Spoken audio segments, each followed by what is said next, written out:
Good evening, everybody. Hang on one second. It looks like my camera's gone out of focus. Let me see if I can restart the camera. Hang on one moment. No, that did not do it. Let's try this old trick. No, that didn't do it either. Hang on one second. I'm gonna have to stop the stream and restart it. Hang on.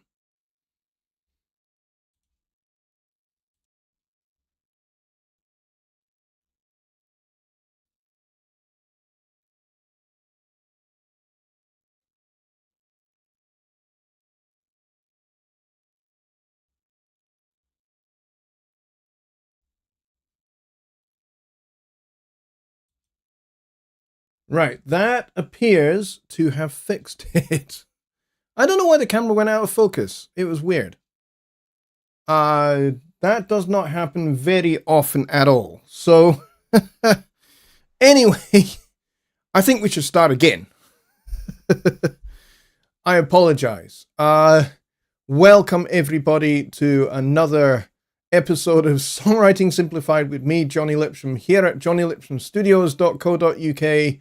I'm glad we now have that fixed. But that was weird because before the show started, I checked and everything was fine. The camera was totally in focus. And then as soon as I start the show, the camera goes out of focus for literally no reason. I don't know why that was. But it would appear stopping the stream and restarting it seems to have... Yeah, it seems to be all right now. I'm looking over on my second screen because I have OBS open on my second screen here so I can kind of see what is going on. So yeah, so there we go. My gosh. I think some of it might actually be put down to the fact that OBS basically decided it was going to update itself. But, you know, once it updated itself, I went through and checked everything, and everything was fine. So, very, very peculiar, very odd. Don't know why it did it, but anyway, it's all good. We're all fine. So, we got 11 people here. This is kind of the run-up to Easter. So, with that in mind, and the fact that we are in springtime and, you know, kind of lambs are starting to be born and we're starting to see things like daffodils come up and leaves starting to bud on trees and they're starting to come out and all of that, and it's starting to pick up. It's starting to get a little bit warmer. Hopefully you guys are now starting to feel maybe a little bit brighter, maybe a little bit kind of happier. And so what I wanted to start thinking about in this particular season is music and songs that remind us of springtime. Now, I know there's songs like April in Paris and other songs that mention springtime and stuff like that. And of course, there's The Rite of Spring as well, which is probably one of the more favorite musical works involving spring. But what I wanted you guys to think about is what kind of music, what kind of sounds make you think of emerging from winter and into springtime. So that's kind of what I wanted us to think about. And so with that in mind, I wanted us to think about maybe, you know, kind of a little harmony game that you can actually play. And you can do this whether you are a guitar player or whether you are a keyboard player. It's particularly easy on keyboards, but I would think it's not necessarily that difficult on guitar. You might have to think maybe a little more on guitar, but this is actually going to be beneficial for you if you're a guitar player. And so the idea behind this little concept is to basically pick a note and find as many chords as you can that either contain that note or can be used to support that note. And so you can start nice and simple, triadic, very diatonic, and then start to add more chromatic tones or more obscure chord voicings and relationships to the note itself. Because essentially, the way this works is any note can be harmonized by any chord. The chords don't actually have to be related to each other at all in order for it to work. And so the cool thing about this little harmony game is that it gets you to think about what happens when you put a different chord under a particular note. What does it do to the character of that note? So let's start by coming up with a couple of very simple options for both major and minor and see what they do to this particular note when you put it in another harmonic context. So let's take the note F. This one right here. Now, as I said, any of the other 12 semitones around this note can harmonize this note. But let's start with some simple ones. So let's start with F major, obviously.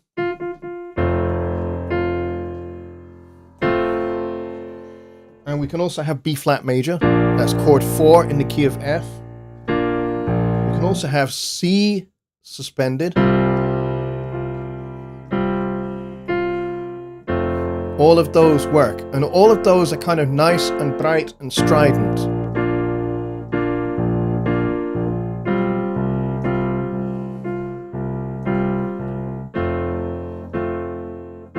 But let's think of some other options. So we could also do a kind of a 2-5-1 here as well. So we can do a G minor chord, a G minor 7.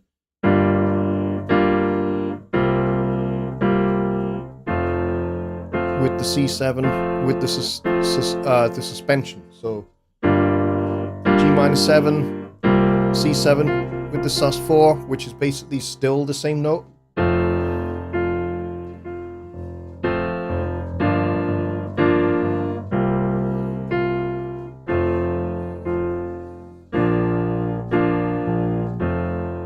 All right, so with simple triadic harmony, we can come up with very simple chords that are all related to F major, and it all works. It's nice, it's straightforward, it's simple.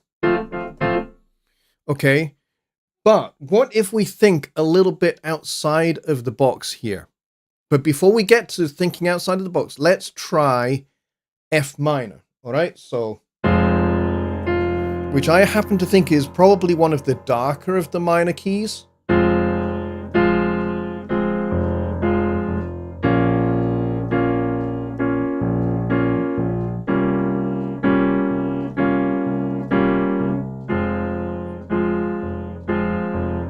And again, we can do a 2-5-1 here. So for the 2-5-1, we'd use the diminished chord on chord 2. So G diminished, which basically means you're flattening the third and you're flattening the 5, and you've got the 7 at the top as well.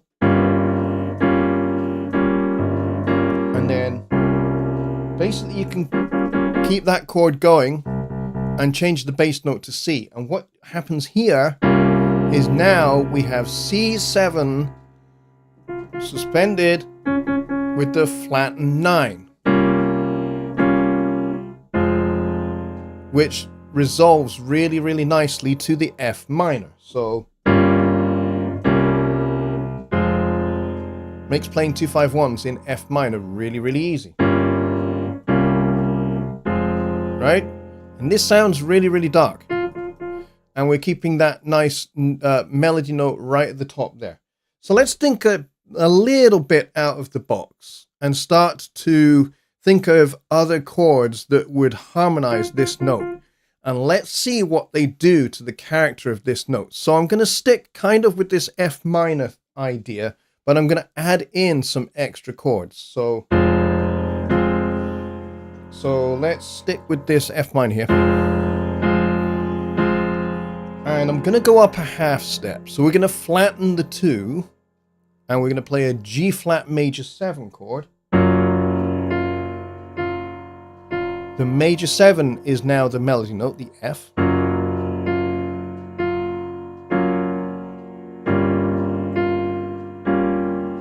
And I can keep going a little bit. I can go to A flat. And we can keep that F at the top there so it becomes A flat 6. And then we can go B flat minor. And then I'm going to do B half diminished. Now suddenly that F becomes really, really tense. And then we're going to do C11, which is basically just B flat or B flat major over the C. Doesn't really fit in the F minor context. But it kind of does work. But it has the major 6 in there rather than the flat 6. So that's why I prefer, you know, this the B flat minor chord. But you know, it still kind of works. It just makes it a little bit brighter. But if you wanted to keep things really dark, then use the D flat rather than the D natural. How about D flat major 7? Now listen to how bright that F now sounds. It's like coming out of a great darkness and you're suddenly emerged into light, you know. If we go from that the C 7 sus4 flat 9. Now that's really, really nice and bright. And then from here we can go to E flat major. But what we'll do is we'll do E flat major with the 6 and the 9. This is basically E flat 6/9 chord. You hear this particular chord a lot in either Brazilian music, you know, or you hear this in country music quite a bit. All right. So this is a nice chord. Like, for example, if you want to set up a song where you are in F minor, but you want to kind of like have a nice little intro vamp, you can do this. You can go F minor to that E flat 6, 9.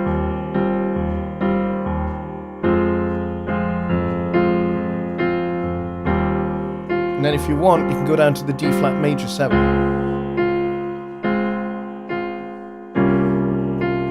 And then this C7 flat 9 kind of thing.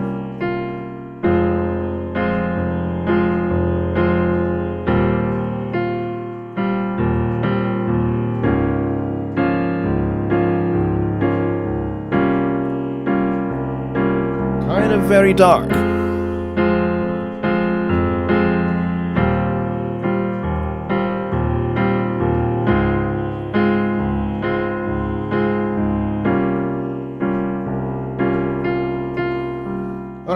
Let's continue to think a little bit more out of the box. What other chords can we come up with that have this, that would work with this F chord? So we kind of went out of key to go to G flat major. This is kind of good, but we could also keep that G flat major, change the bass note to an A flat.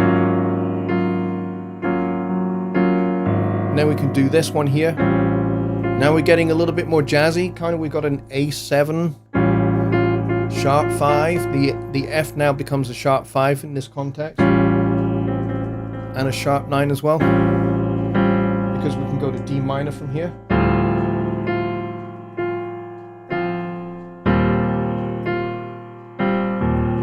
And then let's do a little cheeky 5-1 in A minor. So we'll do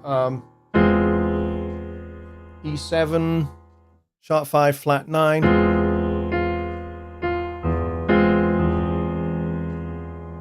But if we go to A minor, we're going to have this 6 still here.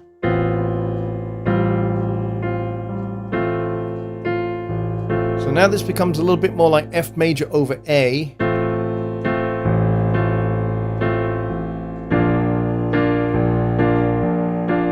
And then let's go a little bit even more obscure, but listen to what happens to this note when I change this chord. So there's a bit of tension here. Resolution, because we're in a B flat major chord now. If I go up again another chromatic step,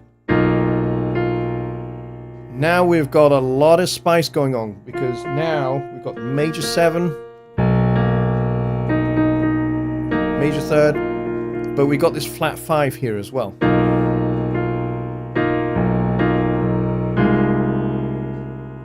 And then so after that we could go,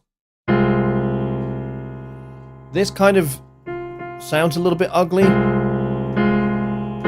It's like A flat 6 over the C. But if you put the E flat in there as well, kind of doesn't sound quite so ugly. There's that D flat major again. Let's do B flat over D with the F still on the top. E flat again.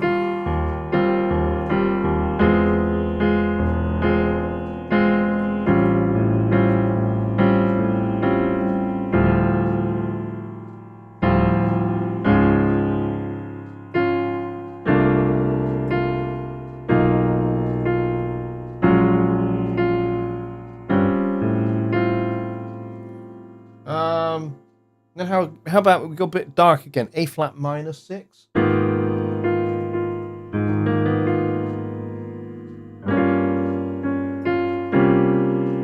now we're back to F minor again. So all I've done there is just find different ways in which to harmonize this F at the top here. And what you find is that as you go, you can find that any chord will pretty much work with it. So, you know, we got like G flat, we got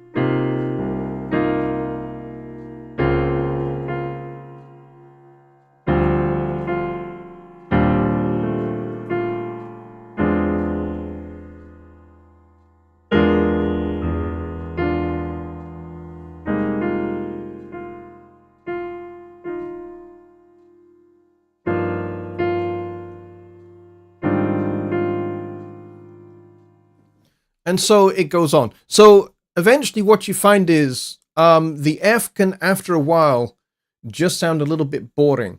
But the thing to note is what each different chord does to the note on the top. So what we've effectively done is two things. We've found interesting ways to harmonize one note using different chords. First of all, starting off diatonically F major, then diatonically F minor, and then going a little bit more chromatic, and then actually going up through the 12 chromatic steps. I found a chord for each of the 12 chromatic steps with the key center on F. So that's the first thing we did. And like I said, we went a little bit more chromatic. Second thing we did.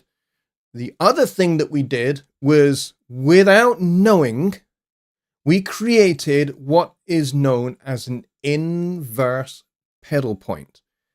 Pedal points are so useful. We talked about these maybe a couple of weeks ago. So for those of you that don't really know what I'm talking about, what's a pedal point? A pedal point is where you have a fixed note and the chords change either above that note or below that note. So a regular pedal point is in the bass. So if I take this G,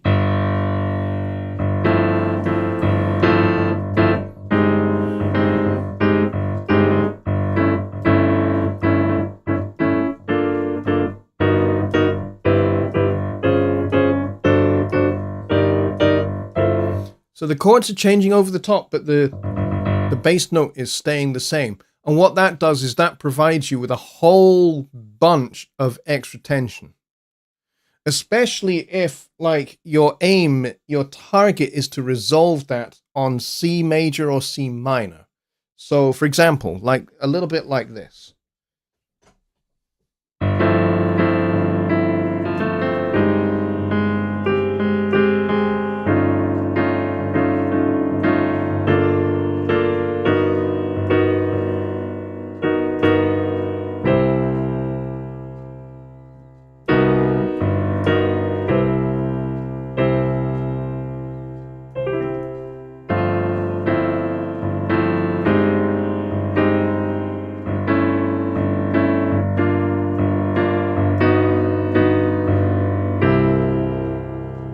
So you might get this in musicals, in particular, musical theatre. You hear this. It's actually a favorite little device of Andrew Lloyd Webber's. Actually, he really likes it. To me, I've heard him use it, and it gets a little bit. Let's just say, he uses it rather too much, and so it becomes basically a little bit of a cliche. Because he uses that kind of idea so much. So with a pedal point, whether it's above or below, you need to resolve it. So that's a regular pedal point. Chords are changing over the top of the bass note. The inverse pedal point is where the melody note is the pedal point. So earlier on we had the F, so we could change that to any other note we want. So I could do a G.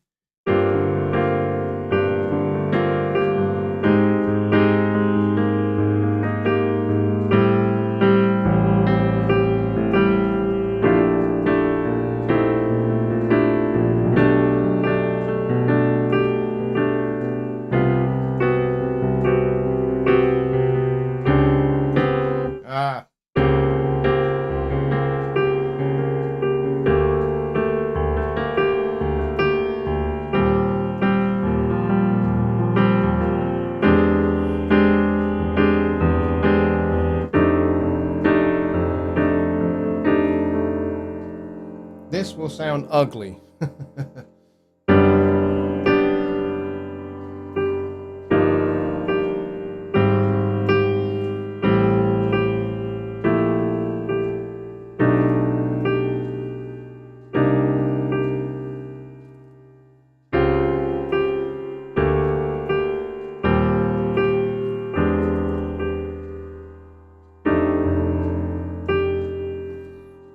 So that's the inverse pedal point. The melody note stays the same and the chords change underneath.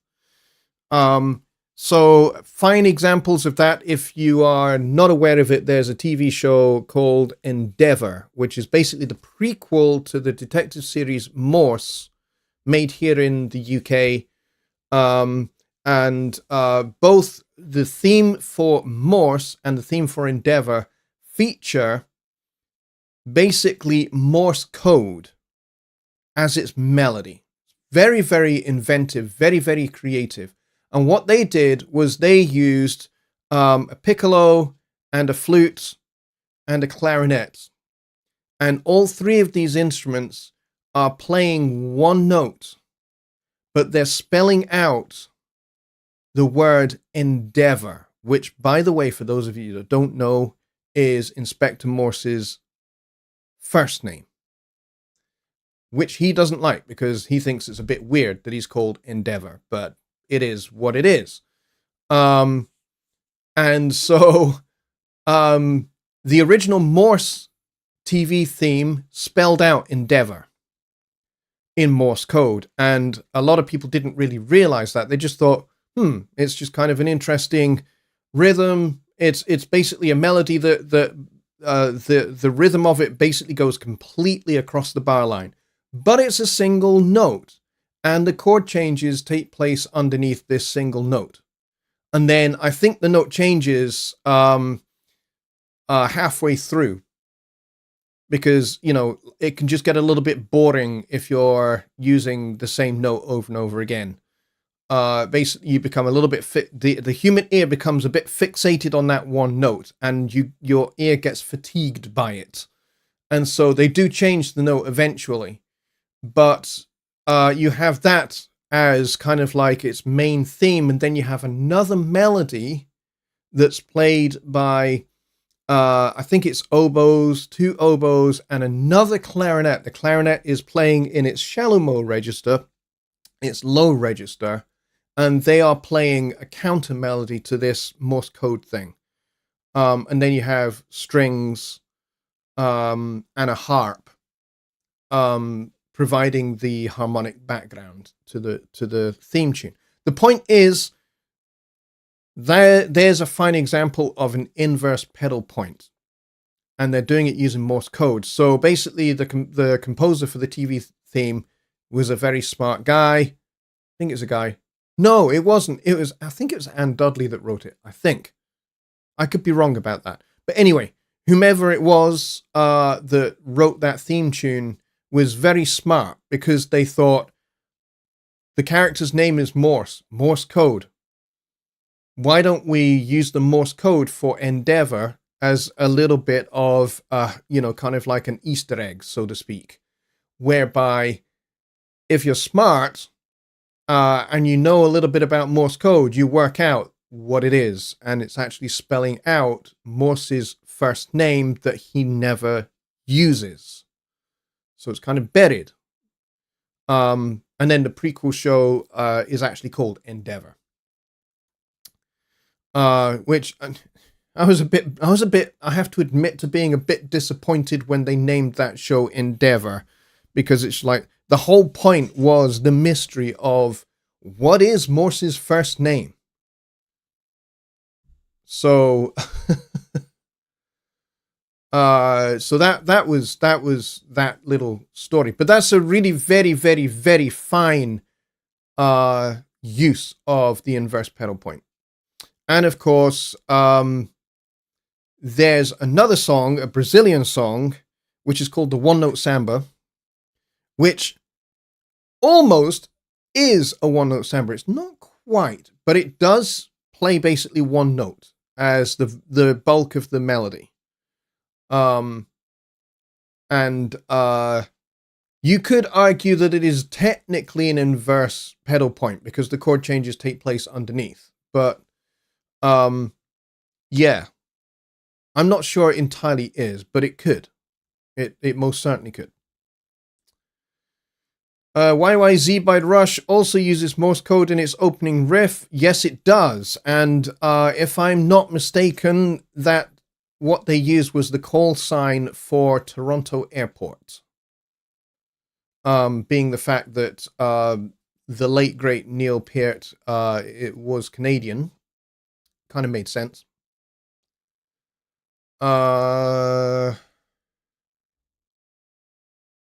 Let's see. I'm going up the chat to basically see if there are questions. And I actually completely forgot to basically go through and see who's here.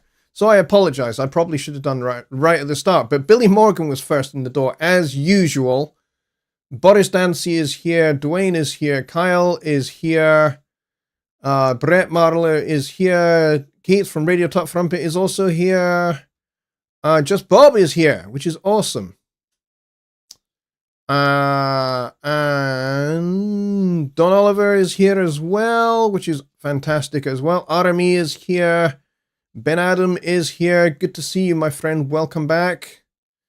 Lloyd is here. He says, my apologies for being late. Dude, it's absolutely fine. I'm glad you're here. Thank you for coming. Who else is here? I think that's pretty much it. All right, so let's go and see if there are questions. Brett has a question. He says, what kind of things would you do to hint at the key of a song without giving it away? Kind of hard, unless you have a decent sense of pitch, either really good relative pitch or you do actually have perfect pitch. You're going to figure out what key a song is in. especially if you are using the major minor tonal system, in which pretty much every popular or classical piece of music is based in. If you're using modes and your music is modal based, then obviously the key is not going to be a thing. It's more going to be the key center that's going to be the thing. Additionally, if you are writing music that is based in the Schoenberg system, the 12-tone note system, 12-tone note row system, which basically uses the 12 chromatic tones, but it doesn't technically have a key center, because basically the way you arrange your note row in that context is the 12 tones must not have any relationships with each other. So when you work out your tone row, your 12-note tone row from the chromatic scale, you have to make sure that your first note and your next note in your row avoid any relationship to the first note. And then the next note after that, so note 3, must avoid any relationships with notes 1 and 2. And then note 4 must have no relationships to the preceding notes, and so on and so forth, until you have 12 notes, 12 tones that bear no relationship to each other whatsoever. It's actually impossible to avoid relationships entirely. So what you have to do is try and avoid obvious relationships, like the interval of a major third, the interval of a minor third, the interval of a fourth or a fifth or a sixth, either major or minor. So you try and avoid those kind of intervallic relationships, and you go for more obscure ones like tritones or major sevenths, minor ninths, that kind of thing. And so you try and create a tone row that has no relationships like that. No basic, simple, obvious relationships. And then you compose your music using those notes from the note row. Now, the next rule with the note row is, once you've used a note, you then have to use all the other 12 notes before you can use that note again.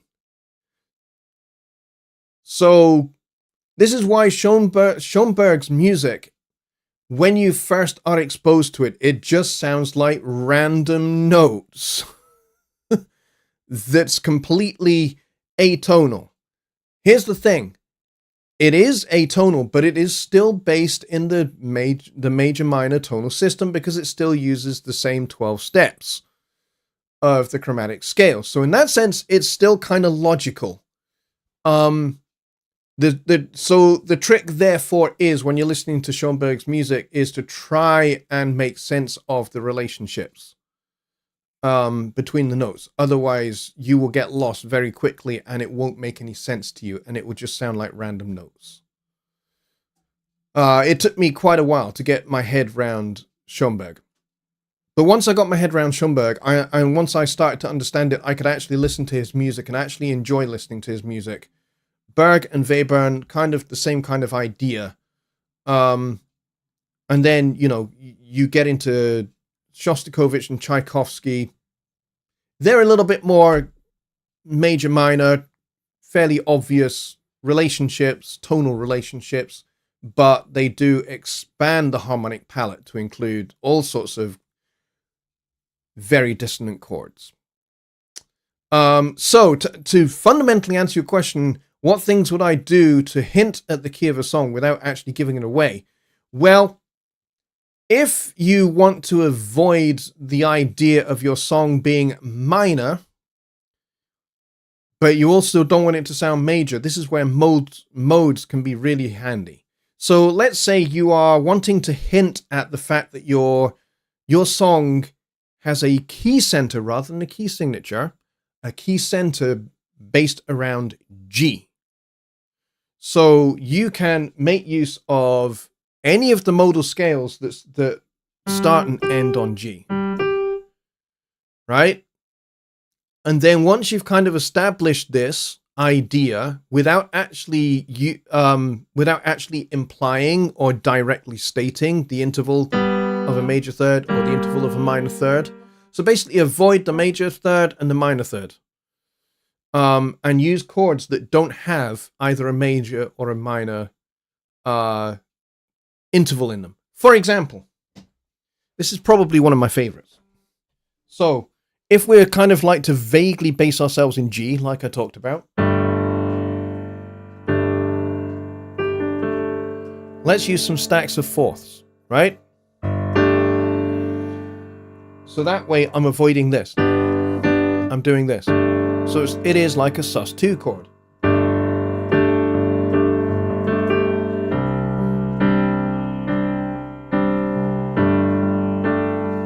There is definitely a relationship there.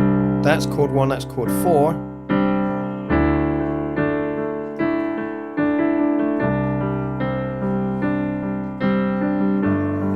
But what I haven't done is state whether these are major chords or minor chords.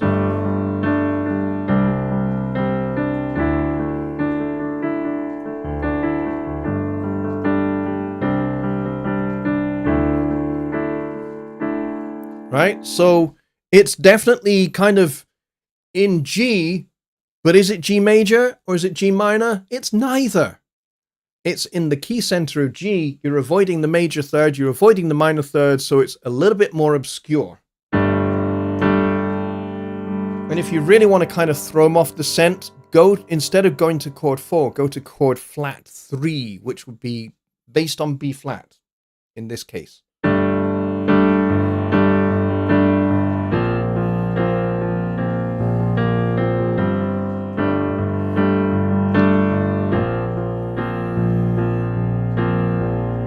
Because now your listener will have accepted that is the tonic. G is the tonic. Okay? They've accepted that idea. But by going to B flat, you've thrown them off the whole scent of, is this major, is this minor? Well, you're kind of subtly hinting more that it's probably minor by the fact that you have gone to B flat, because that's the interval of a minor third. So you can kind of throw them off the scent again by, whoops, here we go.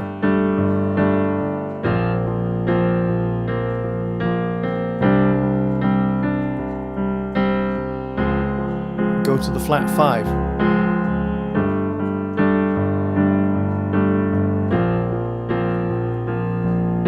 Flat 5.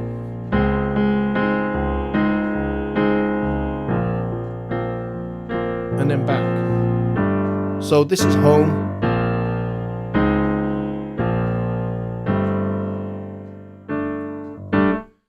So what I was doing there, when I was playing on chord flat 5, which is D flat, I actually used an A flat triad on the top. Why did I do that? Again, to avoid that sense of major or minor, because I'm not playing the third of the chord. Basically we have 1, 5, major 7, 9. Okay, and then you can do the same with the other chords. You can make all of these like major 9 chords without the third by using D over G, which is something that Steely Dan used a lot.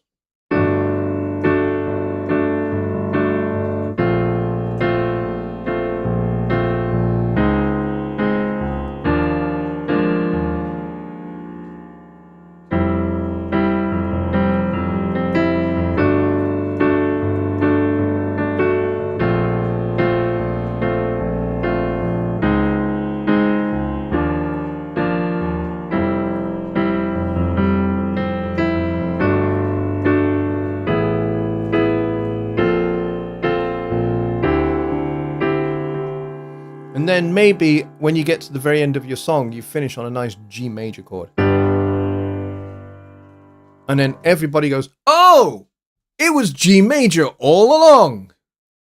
But what you've done is you've kind of been quite obscure about whether the whole thing is major or minor by avoiding the major third on any chord that you've used. And also using chords that don't belong to the key of G major albeit B flat does belong to G minor, so maybe you've kind of slightly hinted at G minor. Great question, though. Artemis is asking about creating macros to save track arranger markers as presets be used as arrangement guidelines for songs.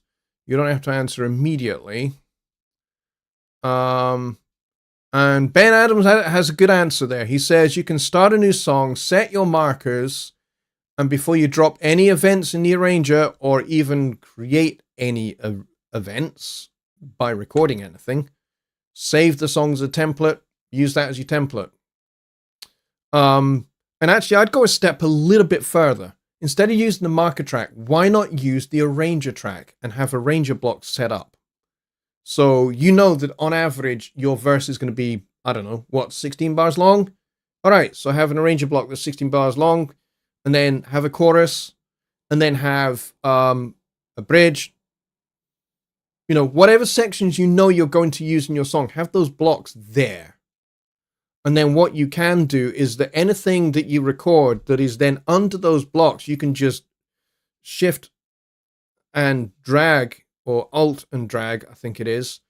And by doing that, you're making a direct copy of whatever is underneath that arranger block, so that, you know, you're recording your chorus once, but obviously your chorus is something that comes round and round again, right? So if you record the chorus once, you then make a copy of that arranger block, and you just drag, drop, wherever you need that chorus. And then if you need little variations of the chorus, like additional harmony parts for a later chorus, you can add those into just that particular chorus. But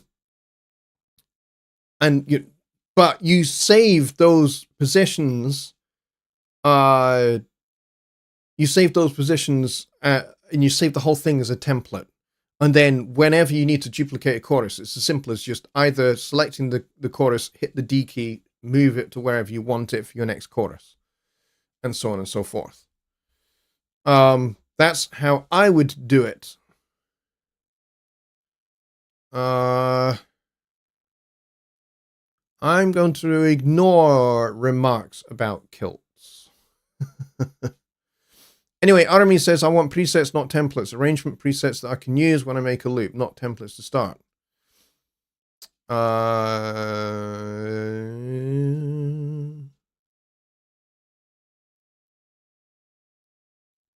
Let's see.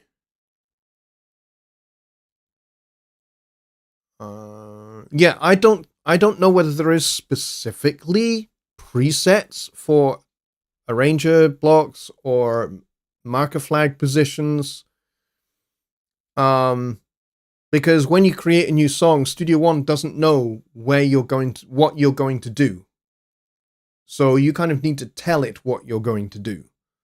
And that's why a template is better, because all of that, you know, Studio One already now knows what you want to do because you've already preset it effectively in your template. So you create a new song with that template and everything is just exactly where you want it to be.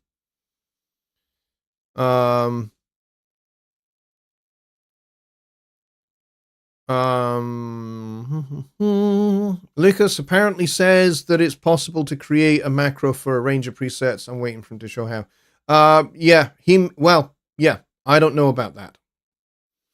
But that's more of a Studio One question, which is more of a Sunday Night Live question, which, by the way, there is no show on Sunday because it is Easter Sunday. So there was no show last Sunday, no show this coming Sunday, but after, we will have a bumper Studio One Sunday Night Live show. Let's see. Rich is here, which is awesome. Hello, Rich. Good to see you, buddy. Glad you're here, my friend. A template is a preset for a song, so put what you want in it. Yeah, I kind of agree with that. I don't know about creating macros that basically create arranger blocks and then put them where you want them. I don't know about that. I don't know how possible that is. Mostly because I've never really done that. Keith says the 12 Tones of Christmas for the Christmas challenge.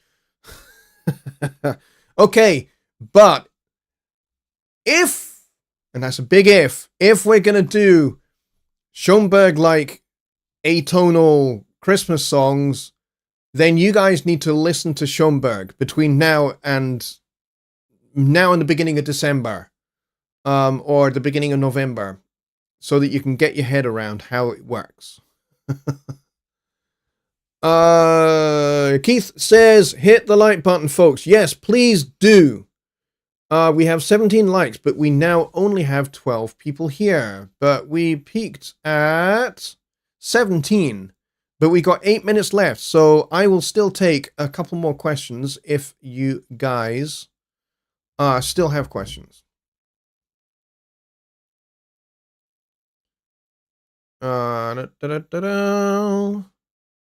Oh, Billy says the Ziggy's PA. I forget what that stands for. I think that's Pennsylvania. Is that right? PA? Yeah, I think it is. His Studio One meetup is tomorrow night. So that's tomorrow night, not tonight. And I believe that is at 2 a.m. UK time, which I think is 9 Central. Think. Could be wrong about that. I think that's right. Yeah, because midnight is 6. Maybe it's 8 p.m. actually. 8 p.m. Central, I think it is. Bobby Booth. He says, this may be my last show to attend. Why? Why is this your last show to attend?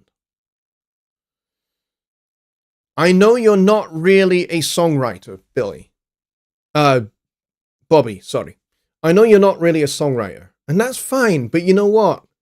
I am really, really, really glad that you take the time out to come to Songwriting Simplified and to hear me talking about music, songwriting and composing and stuff like that when it's not really your bag. But here's the thing. Even if you're not a songwriter and you're definitely not a composer, having this knowledge that you have gained over the last several years of both me and Jonny Guy when we used to do the show together, and you've been to pretty much every show that we did together, and you've been to every one of the almost 100 shows that I've done on my own since.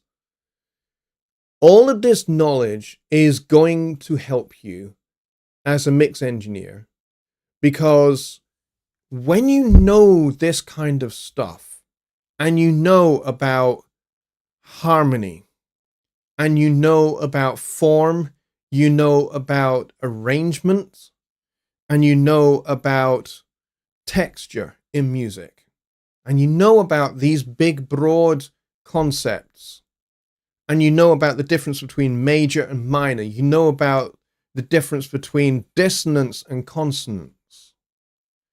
These things will help you as a mix engineer, because when you encounter these things in music, in a song, you will be able to do automation to bring out those things, those concepts, so that they will have a bigger impact on the listener. Right? The best mix engineers, the best mastering engineers, the best producers are the ones that understand how music works. That they have at least some understanding of harmony, melody, rhythm, form, thematic ideas, melodic concepts. What key a song is in. Is it in a major key? Is it in a minor key? Is it in a mode? With that kind of background to what you do, you are going to be able to emphasize elements of a song, elements of a composition that need to be brought out via automation, via reverbs, via delays, via filter sweeps, and all sorts of other mixing tricks to basically make the song come alive. Now, if you're not aware of those things, if you have no knowledge of those things, and you only know about things like EQ, compression, reverb, delay, panning, volume, gain, all of that technical mixing stuff, and you don't know about how the song works, you don't know about how the music works, you're less able to do a good mix. In fact, I would argue that you can only do a two-dimensional mix. Because if you understand how the concepts that I have just taught here at the piano, harmonizing a single note, and what the different chords do to the sound of that one note, you're going to be able to bring those things out with your mixing. Even if you go, I'm never going to use that in a song because I don't write songs. It's okay. But you know how it works. And you know that if you are mixing, let's say, an orchestral piece where there is an inverse pedal point being played by piccolos and flutes, you will know, hey, this is an important piece of tension. Let's do some automation to bring those things out so that they stand out in the mix above the other things. Because it's a pedal point. It's an important part of the composition because it's providing tension which will eventually resolve. And as a mixing engineer, you need to know where those tensions are, where those resolutions are, where melody is, where counter melody is. So all of these things are really important because you may need to juxtapose where a melody is and where a counter melody is. You might have a melody in a French horn, but you've got a counter melody in an oboe. Where are you going to put those so they don't get in the way of each other? Because a French horn is a loud instrument. It's brass. An oboe is not loud. It's a delicate, double-reeded instrument. So knowing these differences not only help with the EQ, but help with placement so that they don't get in the way of each other. But equally, when you collapse the mix to mono, you can still hear them. So learning these things, knowing these things about songwriting, about composing, about arranging, about orchestration, about harmony, about tension and release is going to help you as a mix engineer. And Rich is absolutely right. He says, understanding how people write songs helps you understand how songs are put together, which of course helps you know how to mix the song. So you know where the different parts of the song are, which parts need to be louder, which parts need to be softer, you know, which part of the song needs to have no low end, which part of the song needs to have a lot more low end, how to build up towards introducing the low end in a song. And yeah, a lot of that is already done in the arrangement, if the arrangement is good. But the secret sauce of you mixing is going, aha, this is an important part of the arrangement. I need to emphasize this. So, that's what I would say to you. Now, Bobby, you may have a scheduling issue, and that's fine. Maybe, Wednesday nights are just not available for you anymore. And that's okay. That's absolutely fine. The live, if you're not able to attend the live show, it's fine because the replays will always be here on the channel and you can always just watch them after the fact and you can pause them, you can rewind them, you can do whatever you like to kind of get things into your brain, into your soul. All right, so I hope that has helped. Rich says, I will be relaunching S1 Box soon with some updates and some more freebies. Info to follow soon. Everybody stay tuned. Stay tuned to this channel and stay tuned to Rich Cresswell because what he has coming soon to his website S1 Box is freaking awesome. I've had a wee sneak peek, so I kind of know a little bit of what's coming, but I'm sure there will be surprises even for me. But it's going to be great because, Rich provides a heck of a lot of really, really good content and, high quality free stuff. It's not just, crap free stuff. It's good quality free stuff. So, as soon as it's ready, Rich, feel free to let me know and we can actually do something to kind of launch it. All right. Okay. We are out of time.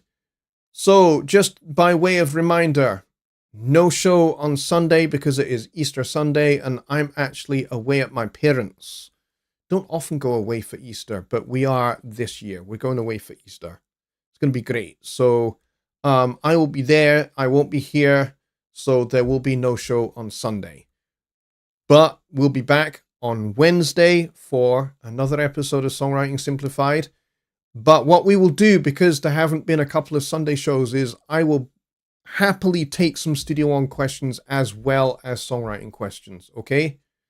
Just to make up for the fact that we've had 2 missing shows. So if you've got Studio One questions that you've been holding on to for a week or 2, next Wednesday, be here, 6 p.m. Central.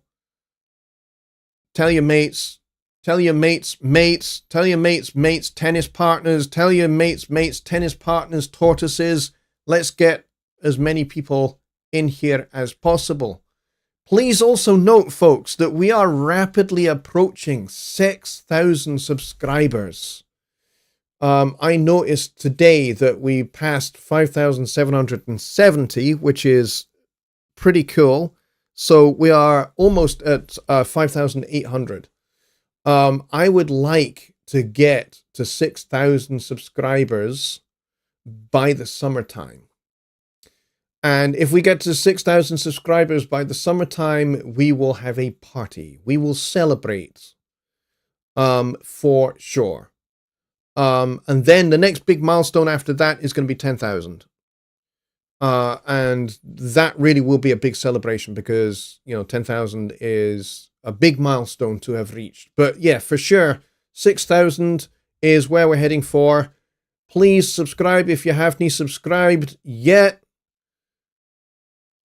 And, get your friends along here as well. Get them subscribed to the channel as well. And hit that notification bell so you always get notifications not only of my shows, but if I put a post up as well, you get a notification of that too. So if I put a post up about a subject or I put a post up about a show being cancelled or whatever, you won't miss out on that information. All right, folks, I will see you next week. Have a good one. Have a great rest of your week. Have a great weekend. Have a fantastic Easter if you celebrate it. This weekend, I've been celebrating Passover, and then I'm on to Easter next weekend. So it's kind of non-stop for me. So have a good one. Take care, and I'll see you all very soon. Good night.